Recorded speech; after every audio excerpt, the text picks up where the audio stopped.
이승만 대통령의 통치 기간 동안 발생한 여러 논란과 비판에 대해서 말하고자 합니다. 권력을 유지하기 위해 국가보안법을 비롯한 법률을 이용해 반대파를 억압하고 언론의 자유를 제한하였습니다. 또한 1960년 대통령 선거에서 선거 조작을 통해 연임을 보장하려 했으나 이는 국민의 분노를 촉발하여 4.19 혁명으로 이어졌습니다.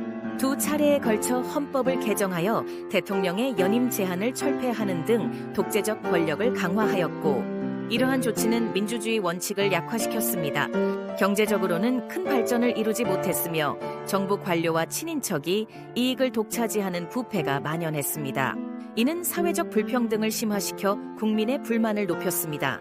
이승만 대통령의 재임 기간 중 이러한 문제들은 그의 유산을 평가할 때 긍정적인 업적과 함께 부정적인 영향도 함께 고려되어야 합니다. 4.19 민주화 혁명에 대해서 아시나요? 4.19 혁명은 1960년 4월 19일에 발생한 대한민국의 민주화 운동으로 이승만 정권의 독재와 부정선거에 맞서는 시위에서 시작되었습니다. 이 혁명은 한국 현대사에서 중요한 전환점으로 국민의 민주주의 열망을 드러낸 사건입니다. 1960년 3월 15일 대통령 선거에서의 부정이 발각되고 특히 마산에서 부정투표용지가 발견된 것이 큰 반응을 불러일으켰습니다. 이어진 4월 11일 마산 시위에서 경찰의 발포로 김주열 학생의 사망이 전국적 분노를 촉발하였고 4월 19일 서울에서는 수만 명이 이승만 정권의 퇴진을 요구하며 대규모 시위를 벌였습니다. 이승만 대통령은 시위 압력에 굴복하여 4월 26일 하야하고 하와이로 망명했습니다. 이후 장면 내각이 임시정부를 수립하고 윤보선이 대통령으로 선출되었습니다. 5.16 혁명 내지는 군사 쿠데타에 대해서 아시나요? 1961년 5월 16일 박정희 소장과 육군 장교들이 대한민국 제2공화국을 전복시키고 군사정부를 수립한 사건입니다.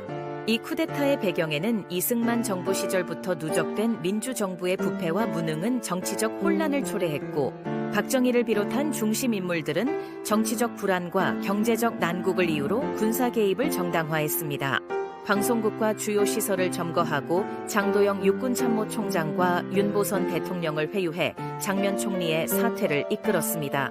쿠데타 이후 박정희는 국가재건최고회의 의장으로서 정치인 활동을 제한시키고 언론을 검열했습니다.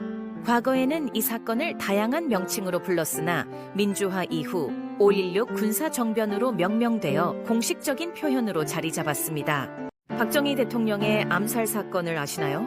1979년 10월 26일 박정희 대통령이 김재규 중앙정보부장에 의해 암살됐습니다. 이 사건은 박 대통령의 유신 정권 해서 경제 성장에도 불구하고 독재적 통치와 인권 침해로 인한 내외적 비판이 고조되던 시기에 발생했습니다. 김재규는 박 대통령의 장기 집권이 국가 미래에 위협이 될 것으로 보고 서울 안국동 중앙정보부 안개서 박 대통령과 차지철 보좌관을 저격하여 살해했습니다. 김재규의 행동은 정치적 개혁 의도와 개인적 권력욕이 혼재된 것으로 평가되며 재판에서 그는 자신의 행위가 민주화를 위한 것이라고 주장했습니다. 이 사건은 박정희 정권의 종말을 가져왔습니다. 12.6 사건은 한국 현대사의 중요한 분기점으로 유신 체제의 종식과 한국 정치사의 새 국면 개시를 의미합니다.